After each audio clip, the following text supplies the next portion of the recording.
ವಿಜಯೇಂದ್ರ ಅವರಿಗೆ ಜಿ ಹುಜೂರ್ ಅನ್ನೋರು ಬೇಕು. ಅವ್ರು ಯಾರನ್ನ ವಿಶ್ವಾಸಕ್ಕೆ ತಗೊಂಡು ಜಿಲ್ಲಾಧ್ಯಕ್ಷರುಗಳನ್ನ ನೇಮಕ ಮಾಡ್ತಿರ್ತೀರ. ಮತ್ತೆ ಅವರಿಗೆ ಎಲ್ಲ ಜಿಲ್ಲೆಗಳಲ್ಲೂ ಎಲ್ಲ ನಾಯಕರುಗಳನ್ನು ವಿಶ್ವಾಸಕ್ಕೆ ತಗೊಂಡಿಲ್ಲ, ಇನ್ಕ್ಲೂಡಿಂಗ್ ಸಿ.ಟಿ. ರವಿ ಅವ್ರ ಕ್ಷೇತ್ರದಲ್ಲೂ ಕೂಡ ಅದೇ ಆಗಿದೆ. ಅವ್ರನ್ನ ಬಿಟ್ಟು ಜಿಲ್ಲಾಧ್ಯಕ್ಷರನ್ನ ನೇಮಕ ಮಾಡ್ತಿರ್ತಿದ್ದಾರೆ ಆರೋಪ.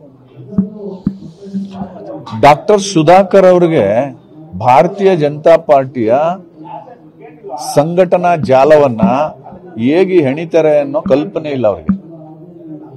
ಕಳೆದ 6 ತಿಂಗಳಿಂದ ಸದಸ್ಯತ್ವ ಆಂದೋಲನ ಶುರುವಾಯಿತು.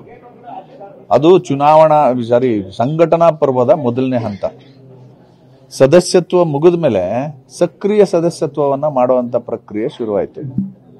ಅದಾದ್ಮೇಲೆ ಬೂತ್ ಅಧ್ಯಕ್ಷರು ಬೂತ್ ಕಮಿಟಿ ರಚನೆ ಮಾಡುವಂತ ಪ್ರಕ್ರಿಯೆ ನಡೆದಿದೆ.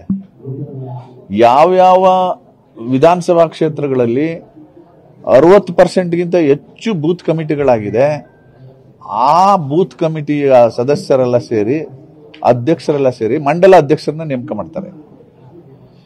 ಮಂಡಲ ಅಧ್ಯಕ್ಷರನ್ನ ನೇಮಕ ಮಾಡಿದ್ಮೇಲೆ ಮಂಡಲ ಅಧ್ಯಕ್ಷರುಗಳೆಲ್ಲ ಸೇರಿ ಜಿಲ್ಲಾಧ್ಯಕ್ಷರನ್ನ ನೇಮಕ ಮಾಡ್ತಾರೆ. ಜಿಲ್ಲಾಧ್ಯಕ್ಷರುಗಳೆಲ್ಲ ಸೇರಿ ರಾಜ್ಯಾಧ್ಯಕ್ಷರನ್ನ ನೇಮಕ ಮಾಡ್ತಾರೆ. ರಾಜ್ಯಾಧ್ಯಕ್ಷರೆಲ್ಲ ಸೇರಿ ರಾಷ್ಟ್ರೀಯ ಅಧ್ಯಕ್ಷರನ್ನ ನೇಮಕ ಮಾಡ್ತಾರೆ. ಇದು ನಮ್ಮ ಸಂಘಟನಾ ಜಾಲ. ಇದ್ರ ಬಗ್ಗೆ ಅವ್ರಿಗೆ ಮಾಹಿತಿ ಇಲ್ಲ. ಹಾಗಾಗಿ ಜಿಲ್ಲಾಧ್ಯಕ್ಷರನ್ನ ನೇಮಕ ಮಾಡಿರುವಂತದ್ದು, ಆಯ್ಕೆ ಮಾಡಿರ್ತಕ್ಕಂಥದ್ದು ಒಬ್ಬ ಚುನಾವಣಾ ಅಧಿಕಾರಿಯ ಮೂಲಕ.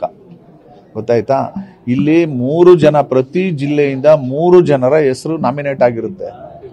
ಫೈನಲಿ ಅದನ್ನ ಅಳ್ದು ಸುರಿದು ಪ್ರದೇಶವಾರು ಜಾತಿವಾರು ಪರಿಗಣನೆ ಮಾಡಿ ಆಯ್ಕೆ ಮಾಡ್ತಾರ ಹೊರತು ರಾಜ್ಯಾಧ್ಯಕ್ಷರು ಒಬ್ರು ಮಾಡೋ ಅಂತ ಪ್ರಕ್ರಿಯೆ ಅಲ್ಲ. ಹಾಗಾಗಿ ಡಾಕ್ಟರ್ ಸುಧಾಕರ್ ಅವರು ಭಾರತೀಯ ಜನತಾ ಪಾರ್ಟಿಗೆ ಸೇರ್ಕೊಂಡು ಇಲ್ಲಿ ಪ್ರಕ್ರಿಯೆ ಹೇಗಿದೆ ಅನ್ನೋದನ್ನ ಕಲ್ತ್ಕೊಳ್ಳಿ.